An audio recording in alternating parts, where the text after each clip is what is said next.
I will just make sure you have your microphones muted when each person is speaking.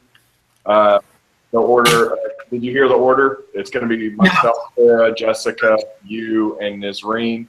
And then before you start to speak, wait for me to give you a thumbs up because I'm going to change and make sure your image is the large image on the screen that's recorded. Okay. All right. Okay.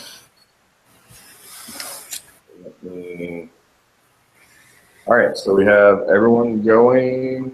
All right, looks like we're ready. So hi everyone, I'm Jared Lowe. Mark Twain once said, 20 years from now, you will be more disappointed by the things that you didn't do than by the ones you did do. So throw off the bow lines, sail away from the safe harbor, catch the trade winds in your sails, explore, dream, and discover. What did he mean by this? I think it's safe to assume that many of us make a lot of our decisions based on fear. Fear of failing, fear of disappointing others. Most of us have a fundamental yearning to make people proud. We want to be successful and we want others to appreciate us. But you cannot succeed without failure. Mark Twain dares us to get out of our comfort zones or safe harbors and venture into the unknown. If you want to be successful, if you want to be your own boss, if you want to live a life of happiness and prosperity, I can show you how to get there. I'm a broker associate for a real estate office. I have a very successful business. I'm a graduate of many leadership schools, and I've studied leadership development for many, many years. I've read a lot of books on a lot of your famous leaders. John Maxwell, for instance. Small business is the lifeblood of our economy. 2 out of every 3 jobs are created by the small business sector. If you follow these steps, you too can be successful. First, I'm going to discuss business planning and goal setting. Second, we will discuss education and knowledge building.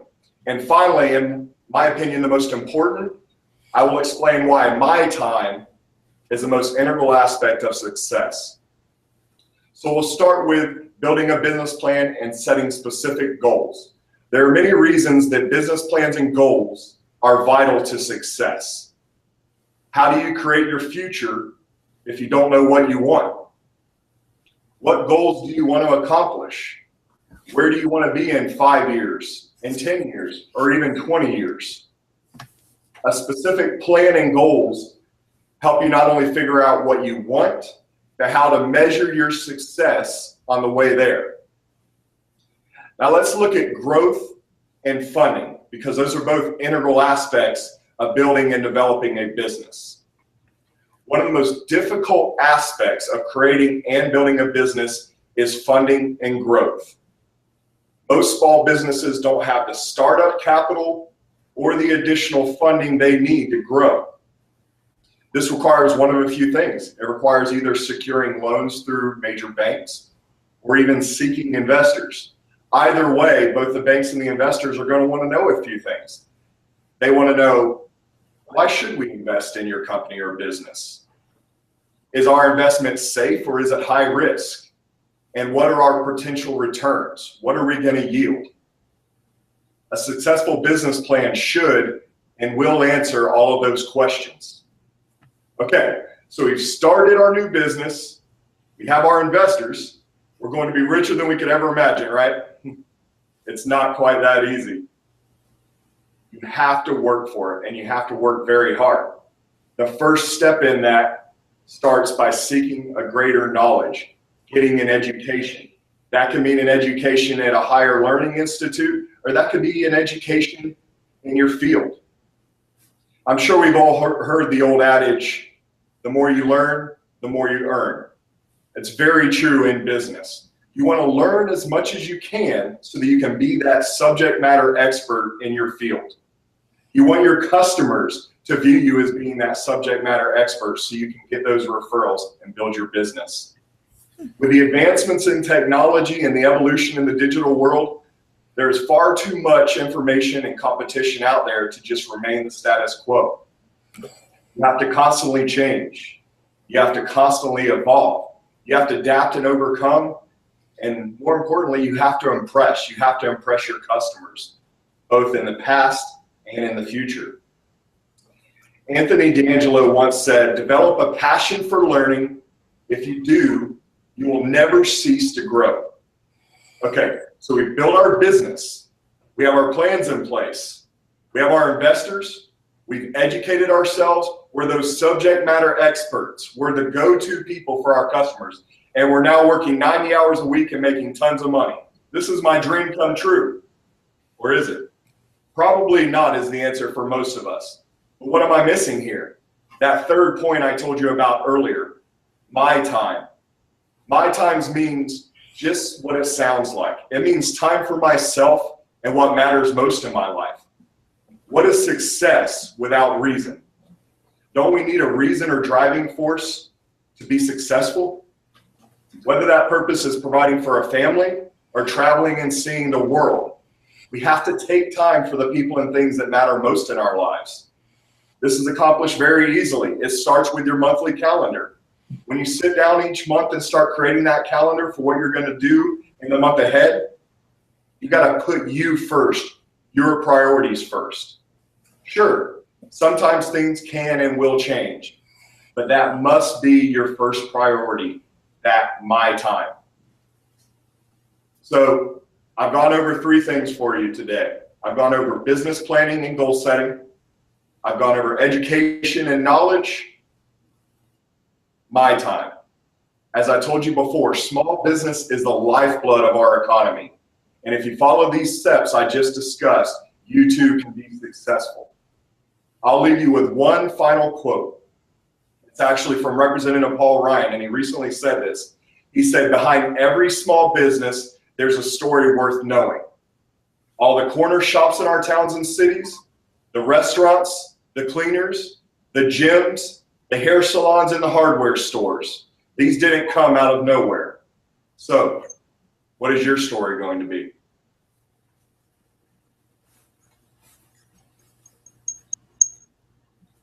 All right. So I got that. So next we are going to have Farah. Oh, next. Okay. Yes, ma'am. So I got you as on the main screen. I'm going to go ahead and mute my microphone and I'll give you a thumbs up and you can start. Okay. There are many important matters that can help someone to live a better life. The point is, what are the most important for you? And what can you do to keep what matters in your life as primary? For me, the 3 things that matter is family, education, and health. What is the importance of family? Talking about the importance of family is matter because family is everything. Family gives people strength to wake up every morning and knowing that someone is care for you. Not only for you, for your well-being. Nothing can compare with the love of a mother. And being a mother is everything that most women always dreaming of. And in a conference that Tom Perry talked about the importance of family is stating Psalm 127 verses 3. Parents have to educate their children, and that's what gonna drive them throughout the life. Education is the key to all. Everyone can agree that education is the key to success because it opens doors for people who didn't have nothing at all. Education helps us to develop a unique perspective of life. That is the reason why the world is so much better now than it was 20, 30, and 50 years ago. There will be no scientists, no evolution, and nothing if the world stayed the same since it was at the beginning. No car, and most importantly, no healthcare without the education. Now we can talk about health. Health play a big role in everyone's life. And that is the reason why I want to give you some tips about how to protect yourself against HIV/AIDS. This is a terrible disease that killing people every day, and that has to stop. How can we make that stop? The way we can make that stop is by protecting not only ourselves, but educating everybody else about how to keep themselves safe from that disease. And the way we can do that is practicing safe sex and educating our children to know that we have to use good health. We have to use condoms when we have to do sex, and we need also to avoid contact with fluid bodies, everyone body's fluid like semen, vaginal secretion, and use protection. As I said in the beginning, family education health is the most important keys to a better life. If you keep those three things in check in your life, you can have a happy life. Thank you.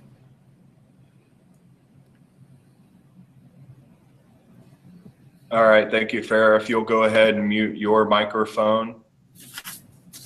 And Jessica, I have you on the main screen. And I'm gonna go ahead and mute microphone, and you can go ahead and start as soon as I give you a thumbs up. Okay, my name is Jessica Bevington, and I'm going to be talking about a topic that is near and dear to my heart because it is something that I'm currently dealing with. And I want to give people a little bit of information about this topic because I feel like it's something that people see as very complex and they stay away from it. And it can be, but there are some simple, crucial steps that you can take in the beginning to get to the goal that I'm presenting, which is home ownership. I'm currently a renter right now, and I'm sure I'm not alone in that, and I feel like I am throwing away money every month when I make that rent payment. And I started to think about the steps that I needed to take in order to own my first home, and decided to share that information with whoever I can because I feel like it is something that people stray away from because it seems very complex and difficult. My first topic that I wanted to talk about is the actual benefits of owning a home. One is equity in yourself and investing in your own future instead of paying off somebody else's loan on their home.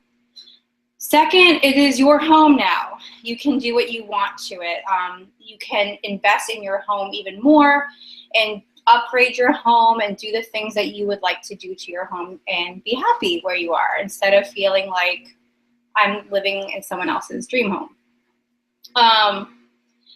People will kind of go back and forth on this. There's a few steps to owning a home that some people will say you need to select an agent after you've already been pre-approved, but I would actually suggest finding a real estate agent first that you connect with and that you trust and that you maybe has worked with somebody that you know, because I feel like the real estate agent can point you in the right direction when it comes to financing, and that's really what people are afraid of. It's not really the actual finding the home. That's the easy, fun part. It's more of, will I be able to get a loan to buy my first home? And that is a big question that you will need to have answered. But I believe that if you find a good agent, they'll be able to point you into the direction of a mortgage broker that they work with frequently, and they'll be able to answer those questions for you pretty quickly. So pre-approval, finding an agent, using their mortgage broker, getting pre-approved, and then answering the questions when it comes down to having a down payment ready, having the credit you need in order to get approved for a loan that you need to buy the house. Something to think about also in that is to not get discouraged if right off the bat, you do not get pre-approved for a mortgage. It's a good point to find out what you need to do. It's never a done deal. You can always go back and fix the issues that lie with not being able to own a home at that moment. So I just wanted to present this to people and try to get maybe just a seed in people's mind to think about instead of renting, owning a home. Thank you.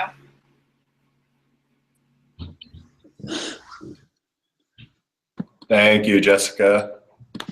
And Melanie, you're going to be up next. Let me mute my microphone and get to it. Hello. The topic that I wanted to talk about today was something that captures the attention of people across the world. In fact, in over 204 nations at times every couple of years, and that is the Olympic Games. The Olympic Games has a very strong history that dates back centuries. It has a social impact, and it also has controversies that have plagued it as well over the years. Some of the history of the Olympic Games is it was inspired by the ancient Greek Olympics, which was held in Olympia. It goes back to 776 BC. It was played for about 12 centuries until Emperor Theodosius banned it in 393 because he felt that it was pagan. He felt like it was being controlled by pagan gods, and so he put a stop to it. It was revitalized in 1894, however. But some of the original participants were only unmarried Greek males. No women were allowed to participate.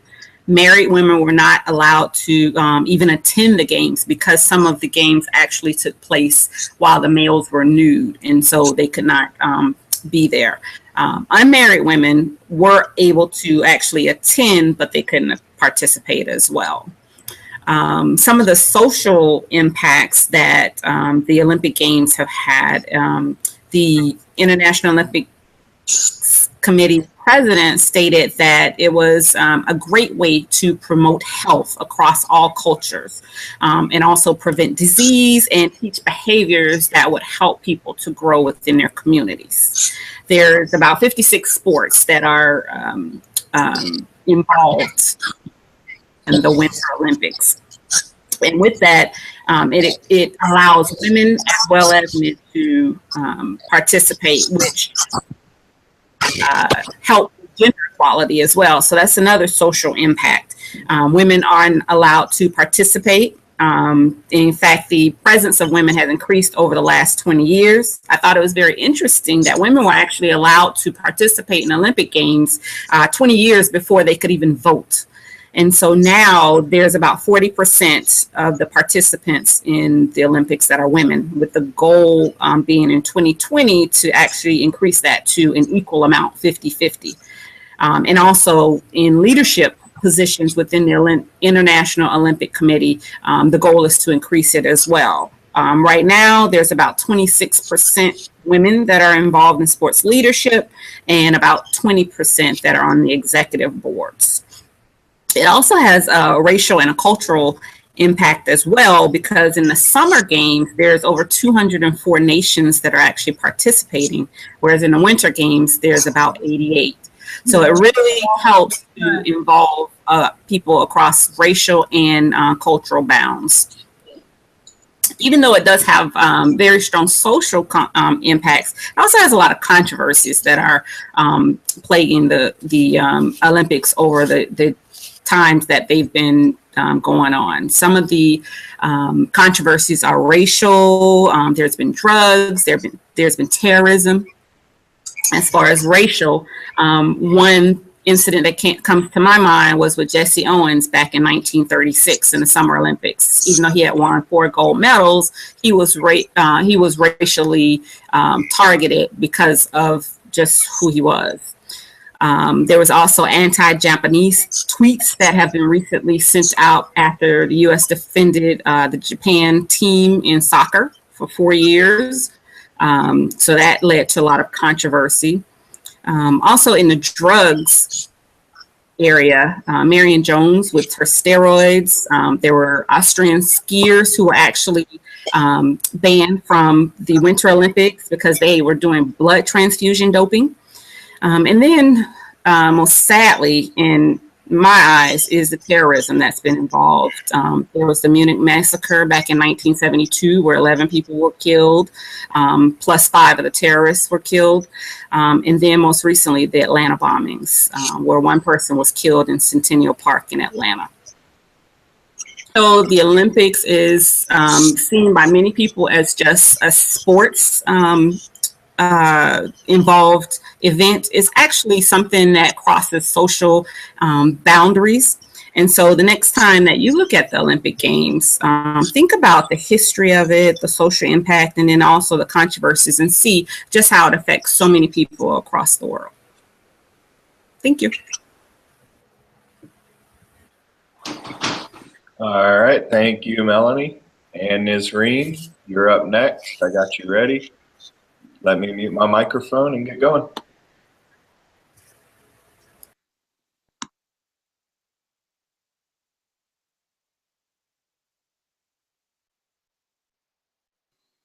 Hello? Can hear you now. Oh, you can hear me? Okay. All right. So the topic that I'm going to talk about is, this is a very light topic. A few years ago, I went into my local Sephora and bought a really expensive foundation. One of the sales lady kind of pressured me into buying it. So I went home. I didn't really know how to use it. So I went online and I looked at a few reviews and a few blogs online, and I wasn't really able to find much information or really understand what the people were saying about the product or how to use it. So I went on this magical website, YouTube, and was able to find this whole new world that I didn't even know about. So my life kind of changed from then. After going online and searching up the product, I was able to find maybe 30 reviews on that one product. YouTube is now a place for people to share and review products. Companies can sponsor YouTubers, and customers can get fair reviews and skincare reviews as well. So I've actually been using YouTube for quite a few years to just be able to look up my items that I buy, or just watch beauty bloggers just review items and things of that sort. So recently got me thinking about the history of makeup. You know, it's such a huge industry, but how did we get here? Makeup has changed drastically over the years, depending on the era or the country of origin.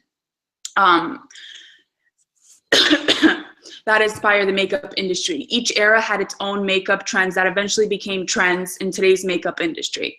So makeup trends have constantly been changing, but they've kind of stayed the same.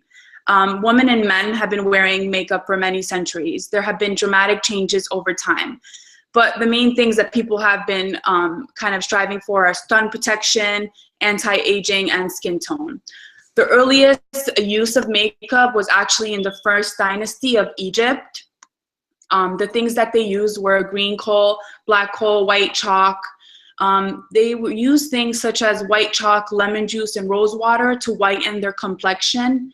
And these are actually kinds of things that we use today, which is called toners for our face, just to kind of get an even skin tone. They also use natural face masks made out of oatmeal, egg whites, and clay, which are also used in our face masks today, where you can find at your local Sephora. I'm not a Sephora representative, by the way. They're not paying me for this video. Makeup and skin tone has changed dramatically. Back in the European and Middle Ages, pale skin was a sign of wealth. While if you look now at the West, like in the West, many people focus on bronzing their skin. During the Italian Renaissance, seed lead paint was used to also lighten their face, and Grecians whitened their complexion with chalk or lead. So the largest makeup industries today are L'Oreal, Procter & Gamble, Univalve, and Shiseido. So basically makeup has changed over the years, but pretty much has stayed the same. Yeah, so that's pretty much it. Thank you. Thank you, Nisreen. I'll be sure to visit my Sephora tomorrow to fix my complexion. Okay, I can hear you. Yeah. All right, so I will get this video uploaded to Dropbox for you all, and I'll get a link sent over as soon as I can. All right. Thank you. All right. Hey, Jared, Yes, ma'am.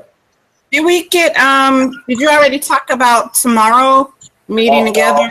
I was going to do that on through text, but we can do it here. I mean, we need to figure out exactly when Shauna Kay is off anyway. So she didn't give us an exact time of when she gets off, so we can do that through text. Okay. Because like she needs like 5 people, right?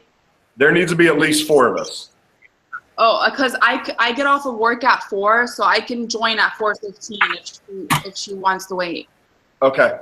We'll talk about it through the text. Like I said, we just need at least myself and 3 others. So we'll talk about it through text on the Google Hangout. Okay. All right. Thank you, everyone. Thank you. Bye, everybody. Good night. Bye.